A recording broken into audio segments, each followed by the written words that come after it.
So, my name is Alex, and I live in the suburban paradise known as Whispering Pines. The pines don't actually whisper, they just sort of rustle judgmentally. And a huge part of that judgment comes from our Homeowners Association, the Whispering Pines Covenant Enforcement Committee, or as I like to call them, the Architecture Police. For the most part, I kept my head down. My grass was the mandated golf course green. My mailbox was the approved colonial bronze.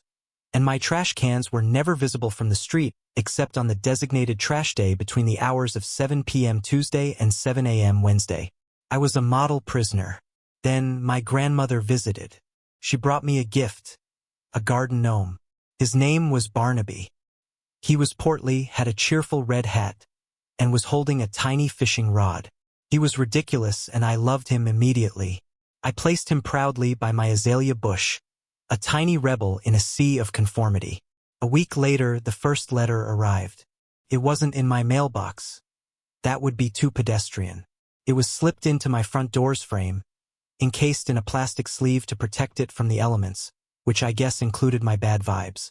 It was on official HOA letterhead. Violation notice. Case number 7382. Property, 123 Serenity Lane. Owner, Alex, last name. Date, October 12th. Nature of violation. CCNR 12.7.4. Prohibited lawn ornaments.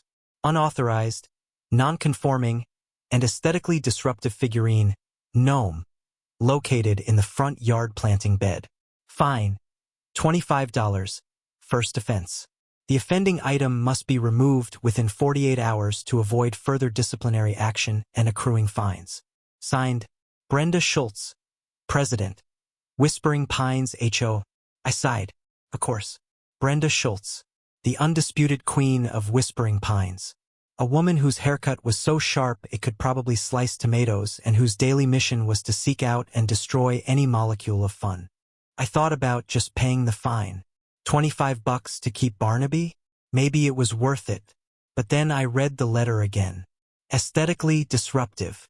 Who was he disrupting? The azaleas? They seemed pretty chill with him. This wasn't about the gnome. This was about power. I decided to fight. Not with a hammer, but with paperwork. I emailed Brenda, politely asking for a specific citation of the bylaw. She responded within minutes. It was like she had a hotline to her inbox. Mr. Last Name. The relevant bylaw is attached for your convenience. CCNR 12.7.4 clearly states, no statuary, figurines, fountains, or other decorative lawn art shall be permitted except for a single, approved birdbath of natural stone finish. Your item is neither a birdbath nor of natural stone finish. Please remedy the situation. Regards, Brenda. Attached was a 100-page PDF of the covenants, conditions, and restrictions. My weekend was shot. I poured a drink, opened the document, and began to read. It was drier than toast. Rules about fence height, shutter color, the acceptable shade of beige for your house, it's called Desert Wind, FYI, and the maximum number of petals allowed on a porch light fixture. I made that last one up, but I wouldn't be surprised. I found 2.7.4. She was technically right. But as I kept reading, something beautiful happened. I started finding other rules. Obscure, forgotten, gloriously petty rules. CCNR 8.3.1. Vehicles may not be parked on any street for a period exceeding 4 hours between the hours of 2 a.m. and 6 a.m. CCNR 15.2.9. All garbage receptacles must be stored out of sight from the street and from any neighboring property. Emphasis mine. CCNR 22.1.0. The use of power tools for non-emergency home maintenance is prohibited on Sundays. I started taking walks. Just a friendly neighbor, getting his steps in. And what did I see? Brenda's own house. A monstrously perfect McMansion at the end of a cul-de-sac. I saw her son's jacked-up Ford F-350, parked on the street. Every single night, I saw her own trash cans, clearly visible from the side yard of her neighbor, old Mr. Gable. And last Sunday, I heard the distinct whine of a power washer coming from her driveway at 10 a.m. The hypocrisy was breathtaking. I began documenting everything. Photos, time-stamped videos, a detailed log. I was building a case, but I didn't know what for. Yet, I didn't remove Barnaby. Instead, I emailed Brenda a photo of her son's truck, parked on the street at 2:17 a.m., with a polite question about CCNR 8.3.1. The response was nuclear. The fines started rolling in. Daily. $50 for the gnome. Then $100 for unkempt shrubbery. My rosemary bush was apparently too sprawling. $200 for a non-conforming welcome mat. It had a pun on it. My mailbox was deemed faded and fined. My driveway had a microfracture and was fined. Then the personal visits started. Brenda would just appear on my doorstep, clutching her clipboard like a holy text. "Alex," she'd say, her voice a syrupy blend of condescension and menace. "We really want to be a community here, a uniform community. That thing is setting a precedent. What if everyone put out a gnome? What would the neighborhood look like then?" "Interesting," I offered. She did not smile. "It would look like a circus. And we are not a circus. We are Whispering Pines." The final straw was the emergency HOA meeting notice, specifically about my blatant and continued disregard for community standards. It was set for the following Tuesday. I knew what this was. It was a show trial. They were going to levy a massive, lump sum fine and probably get a lien on my house. I felt a cold calm wash over me. If they wanted a war, they'd get one. But my battle plan required a strategic retreat. The weekend before the meeting, I was loading my SUV for a camping trip I'd had planned for months. 5 days of blissful disconnection in the mountains. No cell service, no emails, and most importantly, no Brenda. As I was hauling my cooler out, I saw her minivan come screeching around the corner. She flew past my house, didn't even look at me, and pulled into her driveway next door. She leaped out, grabbed a giant suitcase from the back, and started frantically wrestling with it. Her son's obnoxious truck was gone, and her husband's BMW was blocking her own garage. She saw me watching. Her face was a mask of panic and irritation. "Alex, my son is at the airport. His flight was moved up and I have to get there now. That idiot," she spat, presumably at her husband, "blocked me in. I need to leave my van in your driveway for 10 minutes. Just 10 minutes. Before I could even form a word, which would have been no. She had shoved the suitcase into my garage, jumped back in her van, and pulled it right into the second bay of my 2-car garage, next to my own car. "I'll be right back," she yelled. And then she was sprinting back to her house, presumably to get her purse. I stood there, stunned. The audacity, the sheer, unmitigated gall. She'd find me for a cracked driveway she now deemed worthy of parking her swagger wagon on. And then, I looked at my open garage.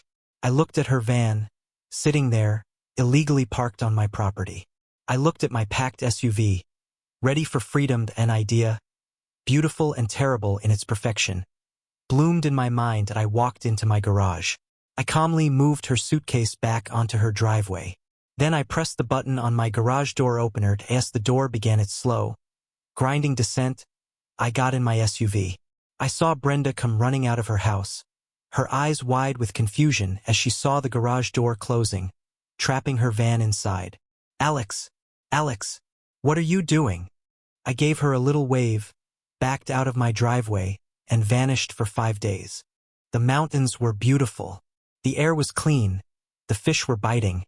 And there was not a single beige house or CCNR in sight. I was completely off the grid. Meanwhile, I can only imagine the thermonuclear meltdown happening back in Whispering Pines. I got back into cell service on the morning of day 5. My phone exploded. A symphony of digital panic. 47 missed calls. 12 from Brenda, 10 from an unknown number, 5 from HOA attorney, and 20 from nosy neighbors. 112 new text messages. 78 new emails. The texts started confused, then angry, then desperate, then utterly unhinged. "Brenda, day 1, 1:05 p.m. Alex, this is not funny. Open your garage immediately. I have a Pilates class." "Brenda, day 1, For 30 p.m. I am calling the police. This is unlawful imprisonment of my vehicle. Unknown number. Day 2, 9 a.m. Alex. This is Mark, Brenda's husband. Let's be reasonable about this. How much do you want? Brenda. Day 2, 2 p.m. The police say it's a civil matter. This is not civil. I am not civil. Neighbor Carol. Day 3. Hi Alex. Brenda says you've stolen her van? Is everything okay? We're all very worried. We're not, we just want the tea. Brenda. Day 4, 11 p.m. Please. I need my van. I have to get to Costco. The sale on bulk paper towels ends tomorrow. I smiled, sipped my coffee, and drove home, ready for my triumphant return. I pulled onto my street to find a small crowd gathered on my lawn. Brenda, purple-faced and vibrating. Her husband, looking defeated. Several board members. And half the neighborhood, who had clearly heard the rumors and wanted a front row seat. Brenda charged my car before I could even turn off the engine. Where have you been? You criminal. You. No. I'll have you arrested. I'll have your house. I held up a hand, calm as a cucumber. Brenda, you asked to park in my driveway for 10 minutes. I never gave you permission to park in my garage. That's trespassing. As for locking it, I said, pulling a thick folder from my passenger seat. I was simply securing my property before leaving on a pre-planned trip. Now, I believe there's a meeting to attend. The emergency HOA meeting was convened right there on my driveway. I was the star defendant, but I was about to become the prosecutor. Brenda sputtered, listing my crimes. Theft, extortion, emotional distress. When she finally ran out of steam, I opened my folder. Well, since we're all here to discuss violations, I said. Let's start with your son's truck, Brenda. A clear and repeated violation of CCNR 8.3.1. I have 37 time-stamped photos from the last month alone. I held up the photos. The crowd murmured. Next, your trash cans. Stored in plain view from Mr. Gable's property. A violation of 15.2.9. And the power washing on Sunday. A blatant breach of 22.1.0. I passed out copies of the photos and the bylaws to the other board members, whose faces were shifting from allegiance to shock. And that's just the easy stuff. I continued, my voice getting louder. Did you know, according to CCNR 3.5, all architectural changes must be approved by the board? Yet you installed those new shutters last month without submitting a single form. And your gazebo, the one you built last summer? It exceeds the maximum square footage for non-habitable outdoor structures by 42 feet. I had her on everything. The hypocrisy was laid bare for the entire neighborhood to see. You've been fining us for microfractures and welcome mats, I said, addressing the whole crowd now. While breaking major rules yourself. You don't want a community, Brenda. You want a dictatorship where the rules only apply to the rest of us. It was a bloodless coup. The other board members, seeing the mutiny in the eyes of their constituents and fearing their own violations might be next, turned on Brenda instantly. She was voted out as president on the spot, right there on my driveway. The following month, we held new elections. I didn't run, but a nice, reasonable woman named Sarah who always liked Barnaby did. She won in a landslide. The first order of business under the new board? A review of the CC and RS. The gnome ban was repealed. The lawn ornament section now reads, residents are encouraged to express individual creativity, provided items are not offensive, hazardous, or mechanically animated. We drew the line at waving Santas. The fines against me were rescinded. Brenda paid a hefty fine for her own violations and moved out 6 months later. Rumor has it she moved to a condo with an even stricter HOA. I hope she enjoys it. As for me, my garage is once again for my car only. And Barnaby the gnome? He's still by my azaleas. But he's not alone anymore. He's been joined by a flamingo, a small dinosaur figurine, and a tasteful troll a neighbor gave me as a thank you. The neighborhood finally has some character. It's not a circus. It's just a home. And sometimes, if you listen very carefully, you can almost hear the pines whispering, Justice.